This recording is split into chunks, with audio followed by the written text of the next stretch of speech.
नमस्कार मित्रांनो, आपल्या सगळ्यांचं हार्दिक स्वागत आहे आपल्या लाडक्या कार्यक्रमात ज्याचं नाव आहे डॉक्टर स्पीक्स इन आरोग्य संपदा। मी डॉक्टर निखिल हरेंद्र शासने आपल्या सगळ्यांचं हार्दिक स्वागत करतो।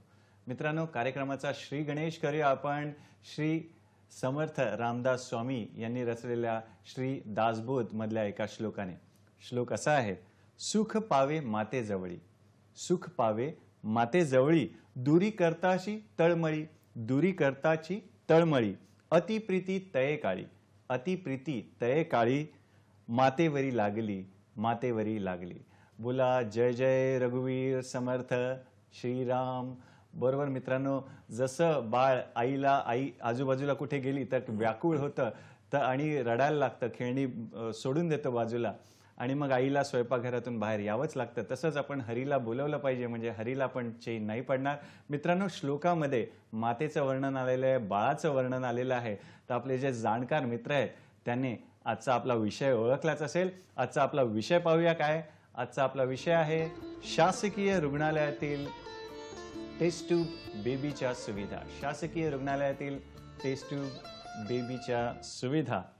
आणि या विषयावर आपल्याला मार्गदर्शन करायला मुंबईतील प्रसिद्ध कामा रुग्णालयातील वैद्यकीय अधीक्षक डॉक्टर तुषार पालवे आपल्या सोबत आहेत। नमस्कार सर, आपलं स्वागत आहे कार्यक्रमात।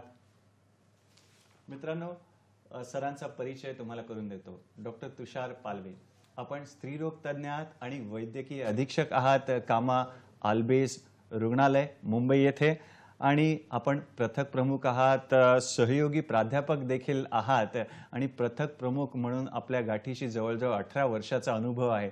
शिक्षणाविषयी सांगायचं झालं तर आपण MD केलेले आहे स्त्रीरोग व प्रसूती शास्त्र, प्रसूती तंत्र शास्त्र या विभागामध्ये, आणि आपण विद्यार्थ्यांना पदव्युत्तर विद्यार्थ्यांना शिकवता, त्यांना मार्गदर्शन करता, त्यांचे मार्गदर्शक म्हणजे गाईड देखील आहात, आणि आपण राष्ट्रीय आणि आंतरराष्ट्रीय पातळीवर शोध निबंध देखील प्रकाशित केलेले आहेत। आणि पुरस्काराविषयी सांगायचं झालं तर सरांना भरपूर पुरस्कारांची यादीच आहे, त्यातले मोजकेच मी तुमच्याजवळ तुम्हाला सांगतो।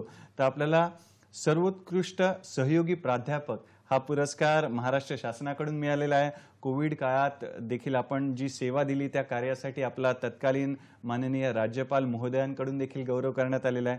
केरळमधील पुराच्या स्थितीत जे आपण केलेलं बचाव कार्य आहे त्यासाठी आपल्याला केरळ सरकारकडून देखील पुरस्कार झालेला आहे, सन्मान मिळालेला आहे। शिवाय IIM अहमदाबादकडून आणि मानव अधिकार विभागाकडून देखील आपला सत्कार सन्मान झालेला आहे। आणि नुकताच आपल्याला महाराष्ट्र गौरव हा पुरस्कार मिळालेला आहे, महाराष्ट्र विधानसभेकडून हा पुरस्कार मिळालेला आहे।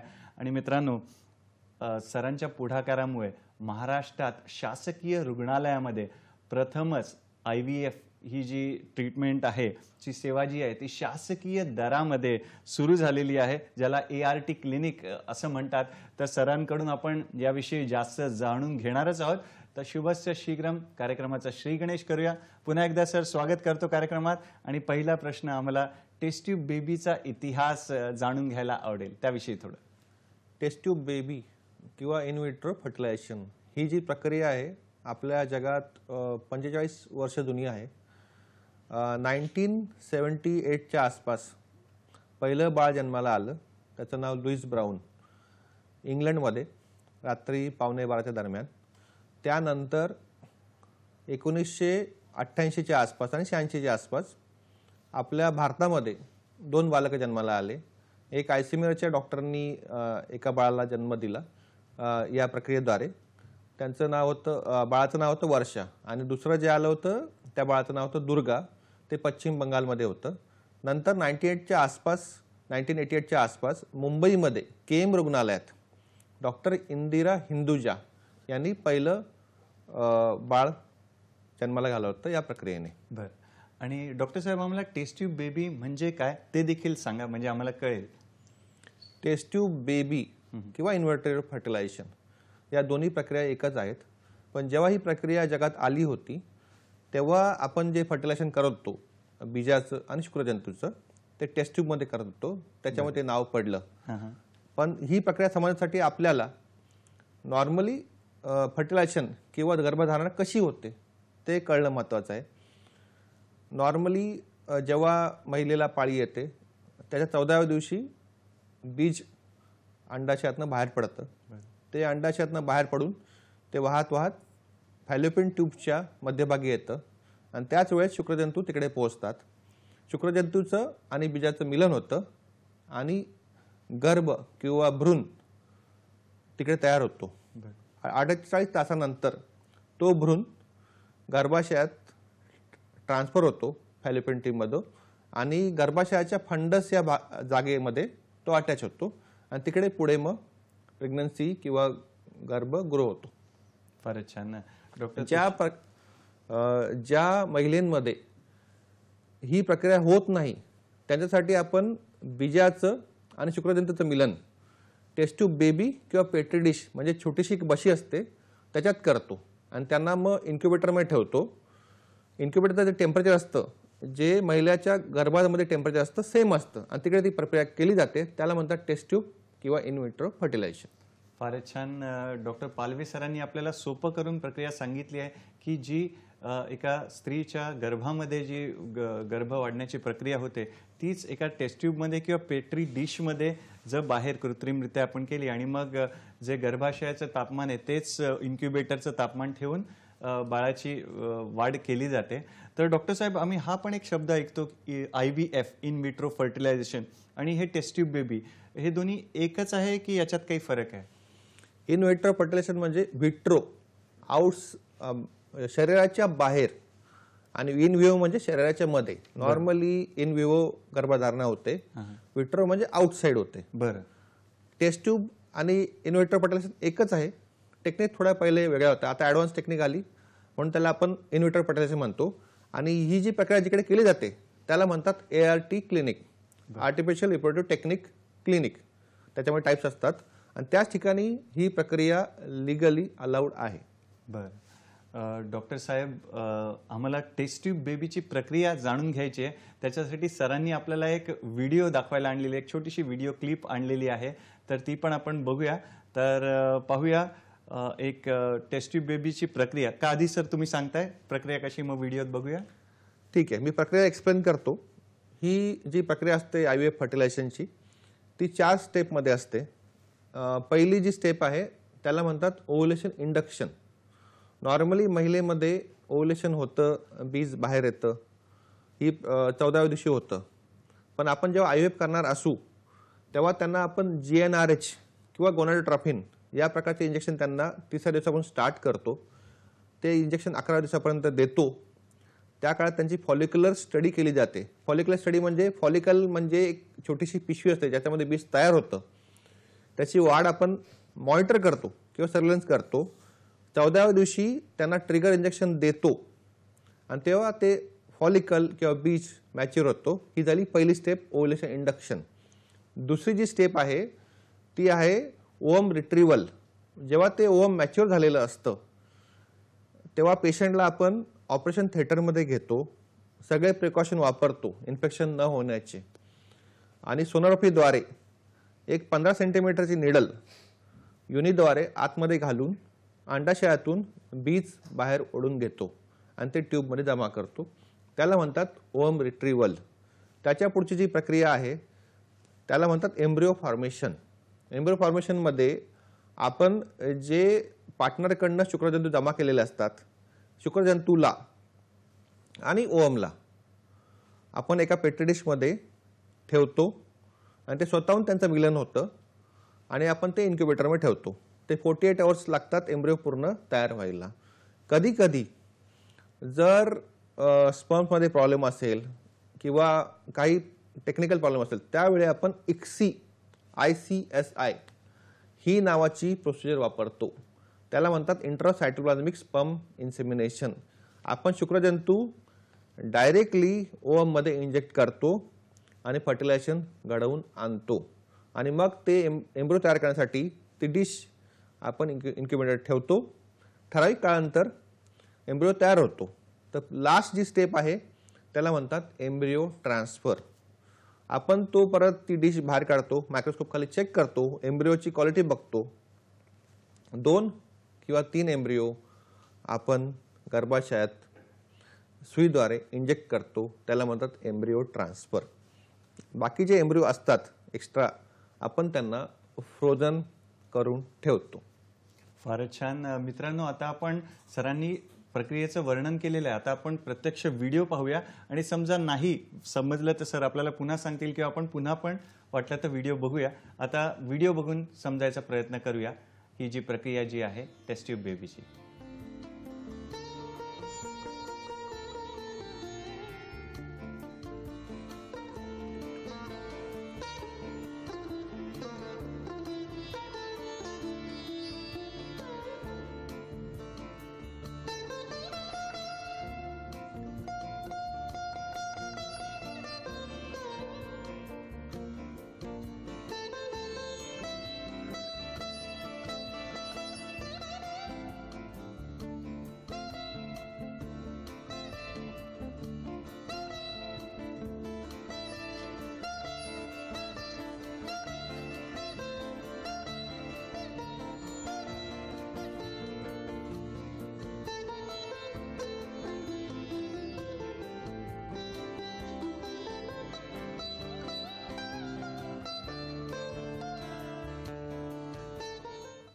फारच छान. सोप्या पद्धतीने व्हिडिओमध्ये आपल्याला कळलेलं आहे ही प्रक्रिया. आणि सर ही जी प्रक्रिया जी आहे ती वेदनादायक असते का, त्याविषयी देखील आम्हाला सांगा. ही प्रक्रिया वेदनादायक नसते. फक्त आपण जेव्हा जी सेकंड स्टेप करतो ओव्हम रिट्रीवल, त्याला आपल्याला सुईद्वारे ते ओव्हम बीज बाहेर काढायचं असतं, तेव्हा कधी कधी आपल्याला थोडीशी भूल द्यायची गरज पडते. अन्यथा ही प्रक्रिया पेनलेस असते. आणि डॉक्टर साहेब, आपण हे पण ऐकतो की IVFची जी सायकल असते की निष्फळ ठरते किंवा फेल्युअर होतं त्याचं, तर मग त्याच्यानंतर पुन्हा गर्भधारणा होऊ शकते का, त्याविषयी पण आम्हाला जाणून घ्यायला. हो, ही गोष्ट खरी आहे. IVF सायकल फेल्युअर होऊ शकतात. प्रत्येक महिला वेगळी आहे, त्याची बॉडी वेगळी आहे. जरुरी नाही की ती आपण दिलेली ट्रीटमेंट प्रत्येक महिलेच्या बॉडीवर सेम ॲक्ट करेल. आपण फर्टिलायझेशन केलं आणि बीज भ्रूण तयार केला, तो भ्रूण आपण जेव्हा गर्भाशयात टाकतो, पण त्या भ्रूणची ग्रोथ होण्यासाठी महिलेच्या बॉडीमधले हार्मोन्स, गर्भाशयाची स्थिती, तिचे शुगर लेवल, BP लेवल, अजून बरेचसे ॲटमॉस्फिअर जे असतं बॉडीमध्ये ते रिस्पॉन्सिबल आहे. आणि महिलेचं वय रिस्पॉन्सिबल आहे, क्वालिटी ऑफ ओव्हम आणि शुक्रजंतू ते पण रिस्पॉन्सिबल आहे. तर अशा बऱ्याचशा गोष्टी कधी कधी होतं की IVF फेल होतं. तरीसुद्धा आपण जर डॉक्टरने जो ट्रीटमेंट करतोय त्याने जर स्टडी केला पूर्णपणे फेल का झालं आणि ट्रीटमेंटमध्ये जर थोडा फरक केला तर सक्सेस होऊ शकतो. फारच छान. मित्रांनो, डॉक्टर तुषार पालवे आपल्याला छान माहिती देतात टेस्ट ट्यूब बेबीच्या प्रक्रियेविषयी आणि शासकीय रुग्णालयात टेस्ट ट्यूब बेबीच्या काय सुविधा आहेत, तर या विषयावर आपली चर्चा सुरू आहे. तर मित्रांनो, वेळ झाली एका छोट्याशा विश्रांतीची. पाहत राहा आपला लाडका कार्यक्रम ज्याचं नाव आहे डॉक्टर स्पीक्स इन आरोग्य संपदा, फक्त आणि फक्त सह्याद्री वाहिनीवर, प्रत्येक घरासाठी, घरातल्या प्रत्येकासाठी.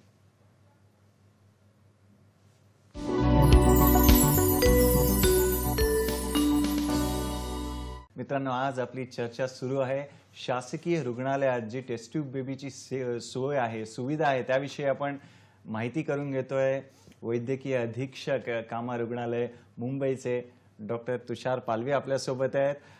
सर, तुम्ही आम्हाला टेस्ट ट्यूब बेबीविषयी, प्रक्रियेविषयी माहिती दिलीत. तर आता समाजामध्ये काही काही गैरसमज असतात टेस्ट ट्यूब बेबीशी निगडीत, तर कृपया आम्हाला त्याविषयी मार्गदर्शन करा. खरंच अजून सुद्धा 45 वर्षानंतर बरेचसे गैरसमज आहेत. म्हणजे गैरसमज अशा प्रकारे असतात की ते बाळ कृत्रिमरित्या तयार केलं जातं का? तसं काही नाही आहे. आपण फक्त फर्टिलायझेशन गर्भात सोडून बाहेर करतो ट्यूबमध्ये किंवा पेटी डिशमध्ये. पण जो बीज असतो आणि शुक्रजंतू असतात ते पार्टनरचेच असतात. त्याच्यामुळे गर्भधारणा फक्त शरीराच्या बाहेर केली जाते. कधी कधी शरीरामध्ये ॲटमॉस्फिअर नसतं ती गर्भधारणा व्हावी म्हणून आपण ती बाहेर करतो. त्याच्यामुळे जे बाळ जन्माला येतं ते नॉर्मल बाळ असतं आणि त्यांचंच बाळ असतं. असं आपण मध्ये पिक्चर पण बघितला, एक अक्षय कुमारचा पिक्चर आला होता, त्याच्यामध्ये दाखवलं ते एकमेकांचं स्पर्म दुसऱ्या फिमेलला आणि बीज दुसऱ्या फिमेलला असं झालं होतं. पण अशी काही प्रक्रिया होत नाही, कधी असं काहीही होत नाही. आम्ही प्रॉपरली शेड्यूल करूनच फर्टिलायझेशन करतो. आयडेंटिटी पूर्णपणे जपलेली असते आणि त्याची पूर्णपणे काळजी घेतलेली असते. बऱ्याच वेळा अशा पण गोष्टी विचारतात की IVF केल्यानंतर 2 किंवा 3 बाळं जन्माला येतात. पण जे नॉर्मल पर्सेंटेज आहे पॉप्युलेशनमध्ये ट्विन्स किंवा ट्रिपलेट जन्माला यायचं तेच पर्सेंटेज असतं. पण थोडंफार जास्त पर्सेंटेज का असतं? कारण की बऱ्याच वेळा IVF स्पेशलिस्ट 2 किंवा 3 एम्ब्रिओ एका वेळी ट्रान्सफर करतात, कारण की आपल्याला सक्सेस रेट पाहिजे असतो म्हणून.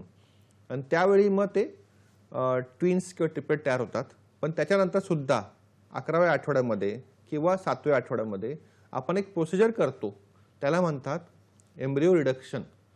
त्या प्रोसिजरमध्ये जर आपल्याला पुढे एकच प्रेग्नन्सी कंटिन्यू करायची असेल तर बाकी एम्ब्रिओ बाहेर काढले जातात.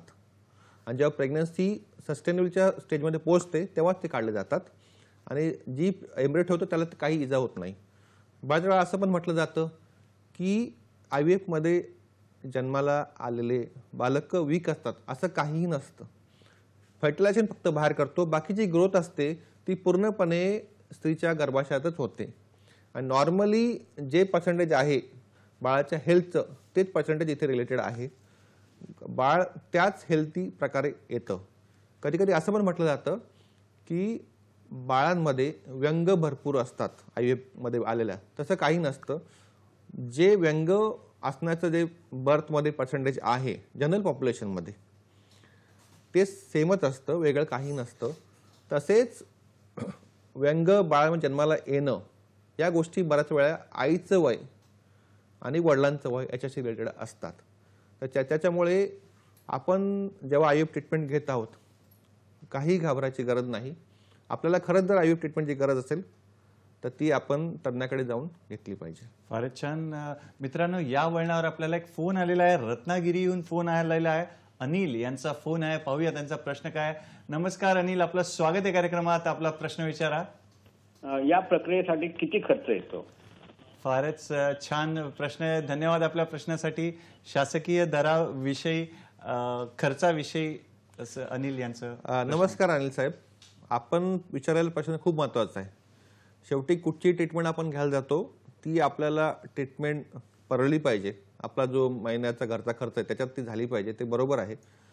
आता त्याचा जो खर्च आहे, प्रत्येक जे कपल असतं ट्रीटमेंट घ्यायला जातं त्याची हेल्थ कंडिशन, त्यांचं वय, त्यांना लागणारे इंजेक्शन्स आणि लागणाऱ्या बाकी फॅसिलिटीज याच्यामुळे तो खर्च मागे पुढे होऊ शकतो.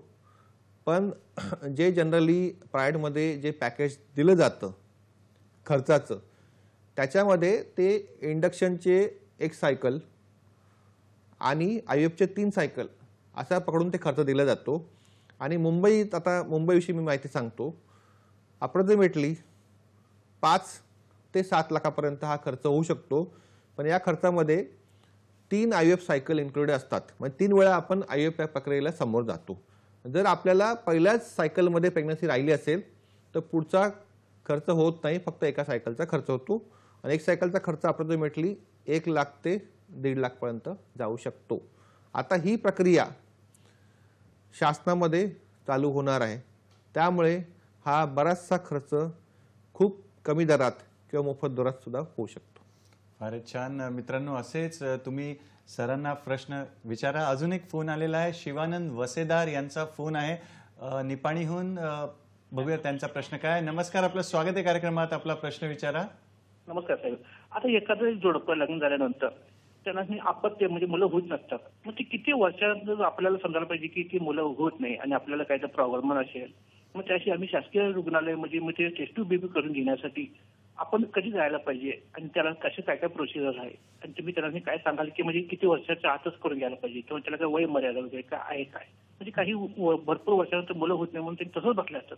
मग तसल्या आपत्तीचा सुद्धा त्यांनी जे लाभ घेऊ शकतात काय तुम्ही काय सांगाल त्या प्रश्नाला? धन्यवाद आपल्या प्रश्नासाठी. शिवानंद यांचा प्रश्न असा आहे की किती वयापर्यंत आपण वाट बघायची की नवीन लग्न झालंय आणि बाळ होत नाहीये तर किती वर्ष वाट पाहावी, वयोमर्यादा काय आहे की IVF ट्रीटमेंटला की आत्ता गेलं पाहिजे, ही ट्रीटमेंट घेतली पाहिजे, त्याविषयी मार्गदर्शन हवं आहे. नमस्कार शिवन साहेब, आपला प्रश्न खूप महत्त्वाचा आहे आणि इम्पॉर्टंट आहे. जनरली आम्ही जी ट्रीटमेंट असते, इन्फर्टिलिटी ट्रीटमेंट असते, जर लग्नानंतर वर्षभर कपलने रेग्युलर फिजिकल रिलेशन ठेवले आणि बरोबर ते ओव्युलेशनच्या वेळी ठेवले आणि तरीसुद्धा त्यांना वर्षभर जर बाळ राहिलं नाही तर आम्ही इन्फर्टिलिटी चेकअपला जातो. IVFचं कधी करावं याच्यासाठी वय नाही आहे. बेसिकली IVF का करावं यासाठी कारणं महत्त्वाची आहेत. म्हणजे जर महिलेचं वय 25 आहे आणि त्याच्या दोन्ही नलिका जर खराब असतील किंवा ब्लॉकेज असतील तर त्यांना त्या वयात करावं लागेल. पण जर दोन्ही नलिका ओपन आहेत आणि आफ्टर आपण नॉर्मल जी ट्रीटमेंट असते विदाउट IVF ती आपण चालू करू शकतो आणि ती 6 सायकल केले, 10 सायकल केली आणि नंतर जर ट्रीटमेंट झाली सक्सेसफुल नाही तर आपण IVF साठी जातो. पण बऱ्याच वेळा जेव्हा महिलेचं वाढतं वय असतं आणि महिला 30 आणि 35च्या वयात असते आणि जेव्हा नॉर्मल ट्रीटमेंटने प्रेग्नन्सी सक्सेसफुल होत नाही पण सगळ्या कंडिशन नॉर्मल आहे, म्हणजे गर्भाशय नॉर्मल आहे, फॅलोपियन ट्यूब नॉर्मल आहे, मग अशा वेळी आपण IVF सजेस्ट करतो. तर त्यामुळे एक्झॅक्ट कुठच्या वयाला जावं ते सांगू शकत नाही. IVF साठी कारणं असतात, ती कारणं महत्त्वाची आणि ती कारणं कधी कधी छोट्या वयात सुद्धा असू शकतात, तेव्हा सुद्धा आपल्याला IVF साठी जावं लागू शकतं. फारच छान, सुंदर मार्गदर्शन केलं सर. मित्रांनो, असेच तुम्ही प्रश्न विचारा म्हणजे जेणेकरून जास्तीत जास्त आपल्याला माहिती आजच्या विषयाशी निगडीत सरांकडून घेता येईल. तर डॉक्टर साहेब, पुढला प्रश्न असा आहे की IVFची जी सायकल आहे किंवा ही जी टेस्ट ट्यूब बेबीचा यशाची सरासरी टक्केवारी किती आहे, तर ते पण आम्हाला जाणून घ्यायला आवडेल. हो, ही खूप महत्त्वाची गोष्ट आहे. सक्सेस रेट काय आहे IVFचा? कारण की IVFची ट्रीटमेंट आपण प्रायव्हेटमध्ये बघायला गेलो तर खरंच खूप महाग आहे. म्हणजे मिडल क्लास किंवा लोअर मिडल क्लासना परवडण्यासारखी नाही आहे. 5 ते 7 लाखाचा खर्च होतो. त्याच्यासाठी सक्सेस रेट सुद्धा महत्त्वाचा आहे. तो सक्सेस रेट जो काउंट केला जातो तो आपण एका सायकलला जर पकडला, म्हणजे ओव्युलेशन, इंडक्शन आणि फर्टिलायझेशन, तो सक्सेस रेट असतो 60%. पण आपण जेव्हा 3 सायकल एकत्र काउंट करतो तो 80 to 85% पर्यंत जातो. पण सक्सेस रेटचा अर्थ काय होतो? बेसिकली प्रेग्नन्सी राहते, ती वाढते 3 महिन्यापर्यंत, पण राहिलेली प्रेग्नन्सी 9 महिने पूर्णपणे वाढ होऊन कपलला ते बाळ त्यांच्या हातात आलं पाहिजे. या 2 प्रकारच्या गोष्टी आहेत. कधी कधी अशा गोष्टी होतात, म्हणजे IVF करणारा डॉक्टर म्हणतो की प्रेग्नन्सी राहिली आहे, पण जर महिलेच्या गर्भाशयात काही प्रॉब्लेम असतील, गर्भाशय छोटं असेल, गर्भाशयामध्ये सेप्टम असेल किंवा गर्भाशयाचं तोंड लूज असेल, तर अशा वेळी प्रीटर्म डिलिव्हरी सुद्धा होते. त्याच्यामुळे सक्सेस रेट कमी असतो. तर त्याच्यामुळे फर्टिलायझेशन तर बाहेर होतं, पण जे फिमेल बॉडीचं जे ॲटमॉस्फिअर आहे ते खूप महत्त्वाचं आहे बाळाची ग्रोथ व्हायला. आणि त्याच्यावरच प्रेग्नन्सी म्हणजे टेक होम बेबी याला म्हणतात, टेक होम बेबी, त्याचा पर्सेंटेज त्याच्यावर डिपेंड आहे. बरं, फारच छान. मित्रांनो, आपण वेगवेगळे जे कठीण प्रसंग येतात टेस्ट ट्यूब बेबीचं, त्याविषयी पण सर आपल्याला सांगतात की काय काय अडचणी येऊ शकतात. डॉक्टर साहेब, पुढला प्रश्न असा असेल की टेस्ट ट्यूब बेबी प्रक्रियेद्वारे जे बाळ जन्माला येतं ते कृत्रिम असतं का किंवा विकृत असतं का, याविषयी पण मार्गदर्शन हवं. पहिले पण मी बोललो होतो, ते बाळ कृत्रिम नसतं. फक्त ते स्त्रीचं बीज आणि शुक्रजंतू यांचं मिलन आपण शरीराच्या बाहेर करतो, पण ते बाळ त्यांचंच असतं. ते त्याच्यामध्ये कुठलेही व्यंगन असतात, त्याची ग्रोथसुद्धा नॉर्मलच होते. आपल्याला असं वाटतं की ते आपण लॅबमध्ये तयार केलेलं बाळ आहे. आपण बाळ लॅबमध्ये तयार करू शकत नाही, हे पूर्णपणे आपण डोक्यातनं बाहेर काढलं पाहिजे. आपण जे बीज आहे महिलेचं आणि शुक्रजंतूचं, त्यांचं मिलन फक्त शरीराच्या बाहेर करतो. कारण की महिलेमध्ये किंवा पुरुषामध्ये काहीतरी प्रॉब्लेम असतो आणि त्याच्यामध्ये ते शुक्रतंतूचं आणि बीजाचं मिलन शरीरामध्ये होऊ शकत नाही. आपण एम्ब्रिओ तयार करतो, तो त्यांचाच असतो आणि तो आपण ट्रान्सफर करतो. फारच छान. मित्रांनो, या वळणावर अजून एक आपल्याला फोन आलेला आहे. भंडाराहून फोन आलेला आहे. सुधाकर बटवे यांचा फोन आहे. नमस्कार सुधाकर, आपलं स्वागत आहे कार्यक्रमात. आपला प्रश्न विचारा. हा, आपला आवाज, प्रश्न विचारा सुधाकरजी, सलग प्रश्न विचारा. डॉक्टर साहेबांना नमस्कार. हा हा, सलग प्रश्न विचारा. टीव्हीचा आवाज बंद करा. सलग प्रश्न विचारा.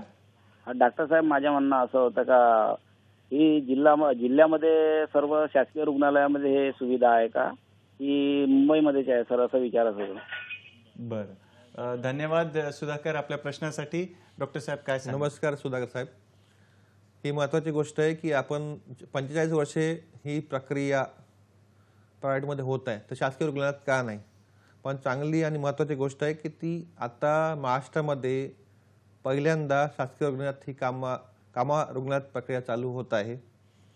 तर महाराष्ट्रामध्ये ज्यांना सुद्धा गरज आहे या IVFची, तर ते कामा रुग्णालयात येऊ शकतात. तसेच शासनाने अजून 9 कॉलेजेस म्हणजे मेडिकल कॉलेजेसमध्ये किंवा शासकीय रुग्णालयात या प्रक्रियेसाठी किंवा सेंटरसाठी मान्यता दिली आहे आणि ते माझ्या मते ते सेंटर 6 ते 9 महिन्यात चालू होतील.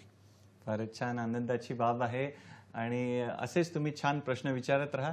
आणि डॉक्टर साहेब, पुढला प्रश्न असा की भारतात हे कायदेशीर आहे का, टेस्ट ट्यूब बेबीची प्रक्रिया किंवा IVF प्रक्रिया, त्याविषयी देखील सांगा. कायदा आणि त्या प्रक्रियेवरचा कंट्रोल ही खूप महत्त्वाची गोष्ट आहे. एक्झाम्पल मी सांगतो, जेव्हा सोनोग्राफी या जगात आली होती, सोनोग्राफीमुळे सेक्स डिटेक्शन होऊन स्त्री भ्रूणाची हत्या करण्यात आली. तर हा कायदा जो आहे तो खूप महत्त्वाचा आहे आणि जे प्रायव्हेट क्लिनिक्स आहेत त्याच्यामध्ये जी चाललेली IVF प्रक्रिया आहे त्याच्यावर कायदा कंट्रोल ठेवला राहतो. पण ही प्रक्रिया पूर्णपणे लिगल आहे. आणि जेव्हा शासन एखाद्या सेंटरचं नाव असतं ART clinic, artificial reproductive technique clinic, त्याचं इन्स्पेक्शन करतं आणि मगच शासन त्याला मान्यता देतं ती प्रक्रिया राबवण्यासाठी. आणि त्याची वेळोवेळी शासनातर्फे इन्स्पेक्शन केलं जातं 6 महिन्यांनी 1 वर्षांनी आणि वॉच पण ठेवला जातो. त्याच्यामुळे ही प्रक्रिया पूर्णपणे लीगल आहे. फारच छान. मित्रांनो, कायदेशीर माहिती पण आपल्याला मिळते आहे टेस्ट ट्यूब बेबी या विषयाशी निगडीत. तर आपले पण प्रश्न फोन करून आम्हाला विचारात. आपल्या प्रश्नांची आम्ही वाट पाहतोय. वेळ झाली एका छोट्याशा विश्रांतीची. पाहत राहा आपला लाडका कार्यक्रम ज्याचं नाव आहे डॉक्टर स्पीक्स इन आरोग्य संपदा, फक्त आणि फक्त सह्याद्री वाहिनीवर. प्रत्येक घरासाठी, घरातल्या प्रत्येकासाठी.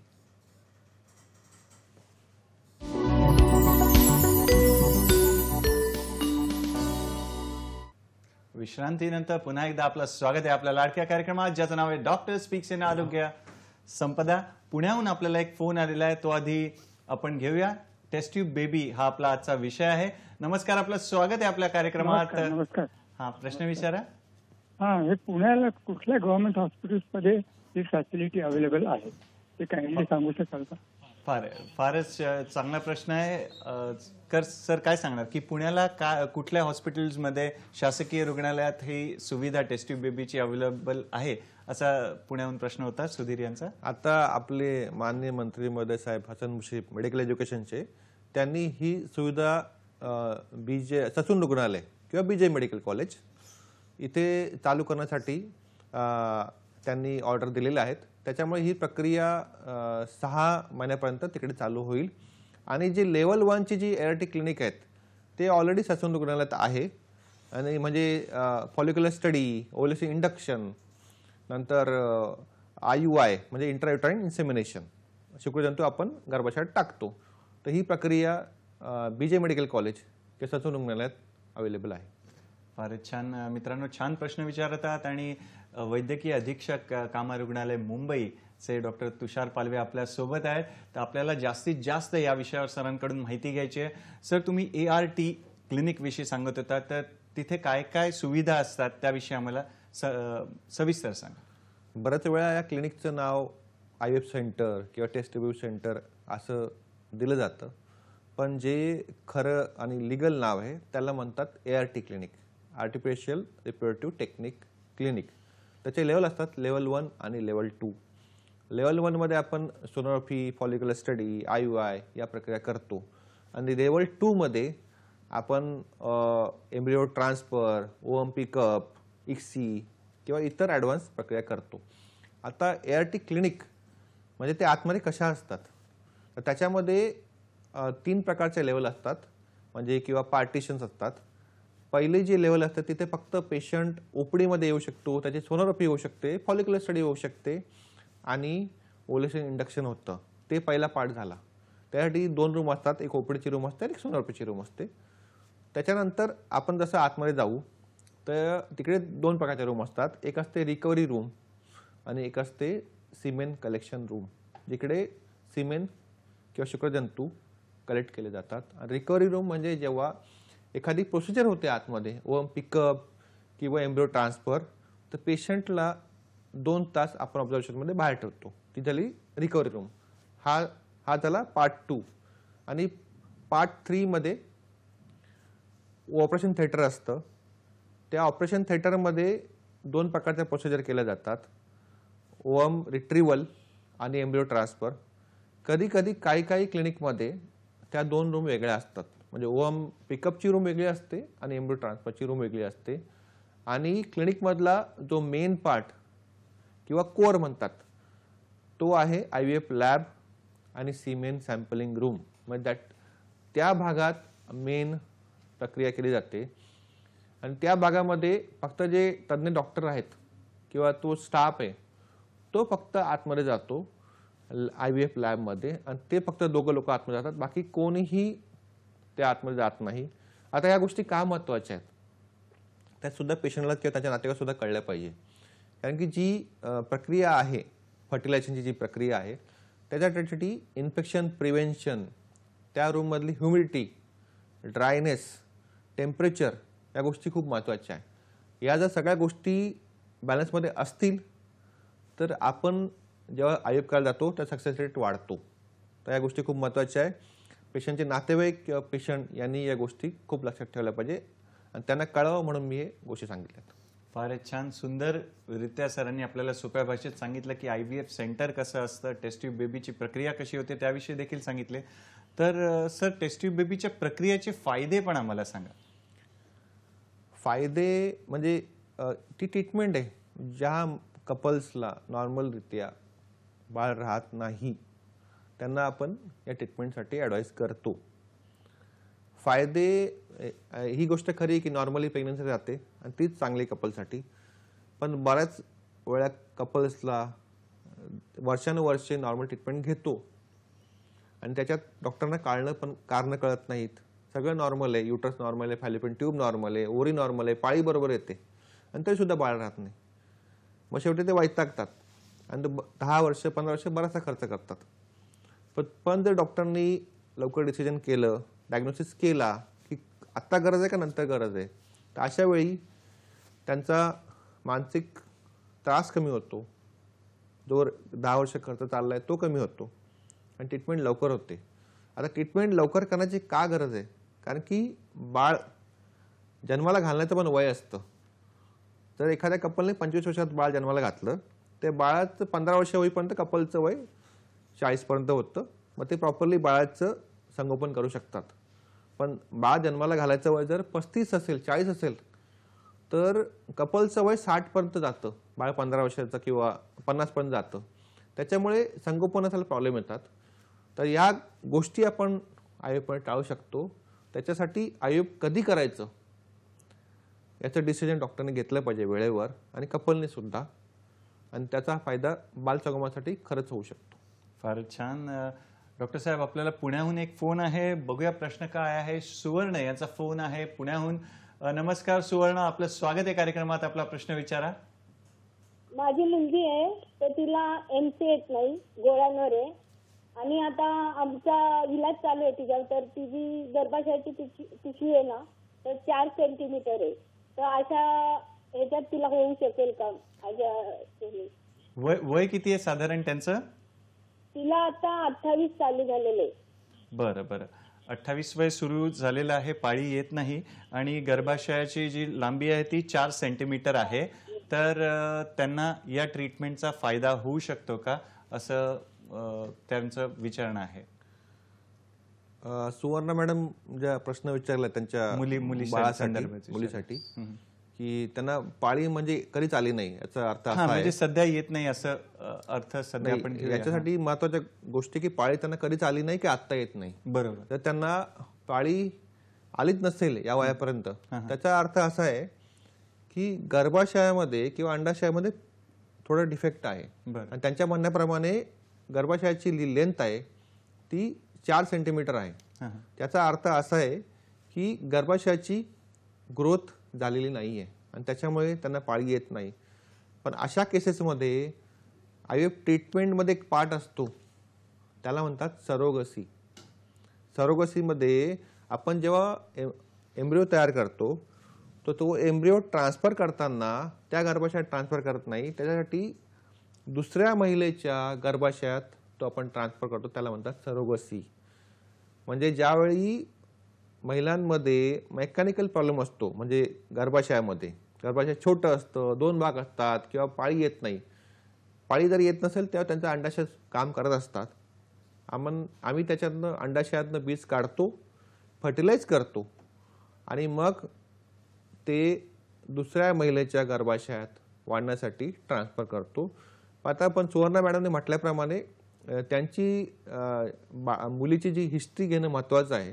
त्यांना पाळी कधीपासून बंद झाली का पहिल्यापासून येत नव्हती, त्या सगळ्या गोष्टीवर त्यांची पुढची ट्रीटमेंट लागू होईल. फारच छान. मित्रांनो, तुम्ही छान फोन करून प्रश्न विचारतायत आणि आपल्याला चांगली माहिती मिळते टेस्टी बेबी या विषयाशी निगडीत. वेळ झालेली एका छोट्याशा विश्रांतीची. पाहत राहा आपला लाडका कार्यक्रम ज्याचं नाव आहे डॉक्टर स्पीक्स इन आरोग्य संपदा, फक्त आणि फक्त सह्याद्री वाहिनीवर, प्रत्येक घरासाठी, घरातल्या प्रत्येकासाठी.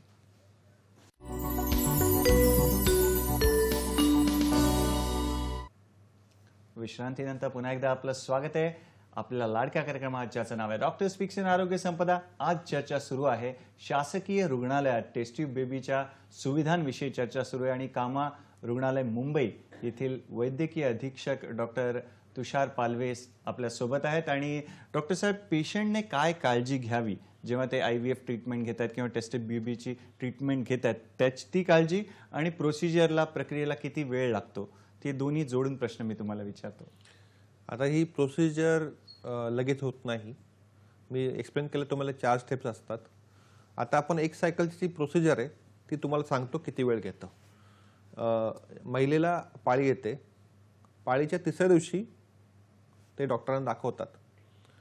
डॉक्टर तेव्हा पोटावरून सोनोग्राफी करतात, अंड्याचे साईज चेक करतात. नंतर त्यांना 3ऱ्या दिवसापासून त्यांना इंजेक्शन दिलं जातं ओव्ह्युलेशन इंडक्शनसाठी आणि ते इंजेक्शन किंवा गोळ्या 11 दिवसापर्यंत दिल्या जातात. पण या पूर्ण प्रक्रियेमध्ये 6व्या दिवसापासून पेशंटला रोज यावं लागतं सोनोग्राफी करण्यासाठी. कधी कधी इंजेक्शनला सुद्धा रोज बोलवलं जातं.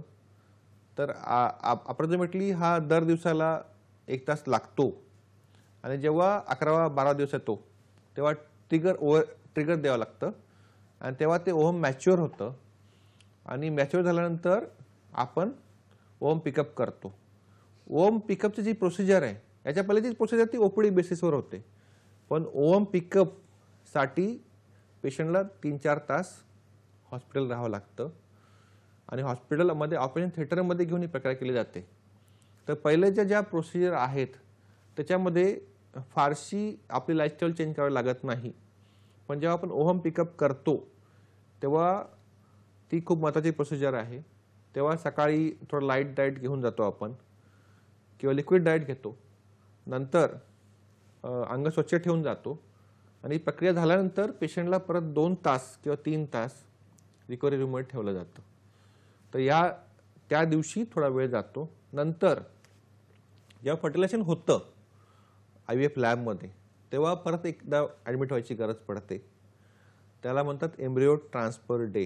हा खूप महत्त्वाचा दिवस आहे कारण की त्या दिवशी आपण प्रेग्नन्सी स्टार्ट झालेला एम्ब्रिओ गर्भाशयात ट्रान्सफर करतो. आणि बऱ्याच वेळी या दिवशी कपल खूप अँक्शियस असतात, रात्रभर झोपत नाहीत, टेन्शन घेतात. पण या सगळ्या गोष्टी करायची गरज नाही आहे. तुम्ही जर रात्रपर्यंत शांत झोपलात तर तुमचा BP वगैरे नॉर्मल राहतो आणि प्रक्रिया सक्सेसफुल होते. पहिलीची जी प्रक्रिया होती ओम रिट्रीवल किंवा पिकअप, त्यावेळी भूल द्यावी लागते. पण जे एम्ब्रियो ट्रान्सफरची जी प्रक्रिया आहे तेव्हा भूल द्यायची गरज नसते. त्याच्यामुळे फक्त जे प्रिकॉशन आपण पहिले घेतले होते, स्वच्छतेचे, स्वतःची स्वच्छता, पर्सनल स्वच्छता तेवढे घ्यावे. चांगली झोप घेऊन यावी. सॉफ्ट डाएट आपण सकाळी घेऊ शकता. ओम ट्रान्सफर केल्यानंतर किंवा एम्ब्रियो ट्रान्सफर केल्यानंतर आपल्याला परत 2-3 तास रुग्णालयात ठेवलं जातं आणि मग आपण घरी जाऊ शकता. जेव्हा आपण एम्ब्रियो ट्रान्सफर करतो त्याच्यानंतर आपण 2 दिवस जमलं तर घरी राहायचं आणि आपण जर वर्किंग फिमेल असाल तर 2 दिवसांनी आपण परत आपल्या जॉबवर जाऊ शकतो. फक्त पहिले 3 महिने जर प्रेग्नन्सी कंटिन्यू झाली तर हेवी एक्सरसाइज किंवा हेवी वेट लिफ्टिंग किंवा हेवी वर्क अवॉइड केलं तर बरं होईल. अदरवाईज स्पेशल प्रिकॉशनची फारशी गरज पडत नाही. फारच छान सर. या वळणावर आपल्याला एक फोन आलेला आहे. नांदेडहून फोन आहे. श्याम यांचा फोन आहे. पाहूया त्यांचा प्रश्न काय आहे. नमस्कार श्याम, आपलं स्वागत आहे कार्यक्रमात. आपला प्रश्न विचारा. आवाज येतोय? सलग प्रश्न विचारा श्याम, सलग प्रश्न विचारा. सर आयुर्वेदाचं आपल्या हॉस्पिटलला आहे का? काय काय? आयुर्वेदाचं आपल्या हॉस्पिटलला आहे का म्हणलो? नांदेडच्या हॉस्पिटलला आहे का असा प्रश्न आहे. धन्यवाद. मुंबईविषयी आपल्याला सर मार्गदर्शन करतील. नांदेडला ही सुविधा आहे का असा यांचा श्याम यांचा प्रश्न आहे. आता जे आपल्याला शासनाने मान्यता दिली आहे ART क्लिनिक मेडिकल कॉलेज उघडायची, त्याच्यात नांदेड सुद्धा इन्क्लूड असणार आहे. पण आत्ताच्या वेळेला म्हणजे आज किंवा उद्या जर आपण गेले तर ती लेवल 1 ची जी प्रक्रिया असते, ज्या प्रोसिजर असतात त्या तिकडे होतात. त्याच्यामध्ये आलं ovulation induction, follicular study, IUI म्हणजे इंट्रायुटराइन इन्सेमिनेशन, या सगळ्या प्रक्रिया तिकडे आत्ताही होत आहेत आणि त्याचा लाभ आपण घेऊ शकता. आणि कामा रुग्णालयात त्यांना ही सोयी सुविधा मिळतील. या कामा रुग्णालयात आता लगेचच इन्व्हर्टर फर्टिलायझेशनची प्रक्रिया चालू होईल. तर कामा रुग्णालयामध्ये या सेवेचा सुविधेचा आपण लाभ घेऊ शकता. सर, आम्हाला तुमचा अनुभव ऐकायला पण आवडेल. पेशंटचा अनुभव काय होता त्याविषयी थोडं सांगा. आता ही जी टेस्ट ट्यूब बेबी किंवा आयु सेंटर जे कामा रुग्णालयात आपण का चालू करत आहोत, कारण की 45 वर्ष झाले ही सगळी प्रक्रिया खाजगी रुग्णालयात व्हायची आणि तिकडे बराच खर्च व्हायचा. आणि महत्त्वाची गोष्ट म्हणजे जे पदव्युत्तर स्टुडंट किंवा विद्यार्थी जे MS करतात, MD करतात, ते आमच्याकडे शिकायचे, त्यांना IVF बघायला मिळायचं नाही किंवा ही लॅब बघायला मिळत नव्हती. तर आम्ही आमच्या डिपार्टमेंटने विचार केला की बाहेर एवढा खर्च होतोय, आपले गरीब जनतेला त्रास होतोय, तर त्यांनी एवढा पैसा कसा खर्च करायचा. आणि आमच्याकडे जर पूर्ण ट्रीटमेंट होत नसेल तर ते चुकीचं आहे. आमच्याकडे जे रुग्ण आतापर्यंत यायचे आणि त्यांना IVFची गरज पडायची तर त्यांना आम्ही बाहेर रेफर करायचो. मग शेवटी आम्ही 2-3 वर्ष प्रयत्न केला आणि इथे चालू करण्याचं कारण एकच आहे की जे गरीब जनता आहे किंवा लोअर मिडल क्लास आहे त्यांना 5 ते 7 लाखापर्यंत ट्रीटमेंट परवडू शकत नाही, त्यांना ट्रीटमेंट इथे द्यायची आहे. आणि तसेच आपले शासकीय वैद्यकीय महाविद्यालयात जे मुलं शिकत आहेत, PG करतात म्हणजे पदव्युत्तराचा अभ्यास करतायत, आणि त्यांना सुद्धा IVFचं ज्ञान मिळालं पाहिजे. या खूप महत्त्वाच्या गोष्टी आहे.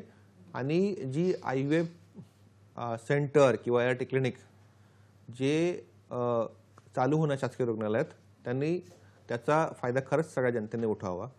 आणि तसेच महत्त्वाची गोष्ट मी म्हणतो की IVF ट्रीटमेंट ही जी आहे एक पार्ट ट्रीटमेंटचा, पण आपल्याला आता जे लाईफस्टाईल आपण फॉलो करत आहोत किंवा महिला किंवा कपल्स, ते चेंज करणं खूप महत्त्वाची गोष्ट आहे. प्रेग्नन्सी राहायचा एक स्पेसिफिक काळ असतो. अर्ली रिप्रोडक्टिव्ह लाईफ जी असते 25 ते 30 किंवा 35 पर्यंत त्यांनी बाळ ठेवायचा प्रयत्न केला पाहिजे. पण त्या सगळ्या गोष्टी लागताना आपले जे लाईफस्टाईल आहे, म्हणजे आपण किती वाजता झोपतो, किती वाजता उठतो सकाळी, आपल्या हॅबिट्स काय, आपण काय खातो, या सगळ्या गोष्टीसुद्धा आपल्या बॉडीचे ॲटमॉस्फिअर अवलंबून आहे आणि IVFचा सक्सेस रेटसुद्धा त्याच्यावर अवलंबून आहे. तर आपण आपले लाईफ हॅबिट्स चांगले ठेवले तर असं होऊ शकतं की आपल्याला IVFची गरजसुद्धा पडणार नाही. फारच छान. सर, जाता जाता आमच्या मित्रांना काय संदेश देणार एका वाक्यात किंवा? महत्त्वाची गोष्ट मी तेच म्हटलं तुम्हाला की तुमची लाईफस्टाईल ही महत्त्वाची आहे आणि लाईफस्टाईल तुम्ही प्रॉपरली फॉलो करा, स्वतःच्या लाईफमध्ये डिसिप्लिन ठेवा, तर बऱ्याच वेळा तुम्हाला डॉक्टरची गरज सुद्धा पडणार नाही. फारच छान. डॉक्टर तुषार पालवे आपल्या व्यस्त वेळापत्रकातून वेळात वेळ काढून इथे आले आणि आपल्या सगळ्यांना मार्गदर्शन केलं. त्यासाठी दूरदर्शनच्या सह्याद्री वाहिनीतर्फे, आमच्या आरोग्य संपदाच्या पूर्ण संघातर्फे आणि आमच्या प्रेक्षक मित्रांतर्फे तुमचे खूप खूप आभार आणि पुढील वाटचालीसाठी तुम्हाला शुभेच्छा. मित्रांनो, वेळेला मर्यादा आहे, पण आमचं जे प्रेम आहे त्याला मर्यादा नाही आहे. त्यासाठी पुढील भागामध्ये एक नवीन विषय घेऊन तुमच्या भेटीला आम्ही येणारच आहोत आपल्या लाडक्या कार्यक्रमात, ज्याचं नाव आहे डॉक्टर स्पीक्स इन आरोग्य संपदा. तर आज इथेच जय जय रघुवीर समर्थ आपण म्हणूया आणि आज इथेच थांबूया. पाहत राहा आपला लाडका कार्यक्रम फक्त आणि फक्त सह्याद्री वाहिनीवर, प्रत्येक घरासाठी, घरातल्या प्रत्येकासाठी. धन्यवाद. नमस्कार.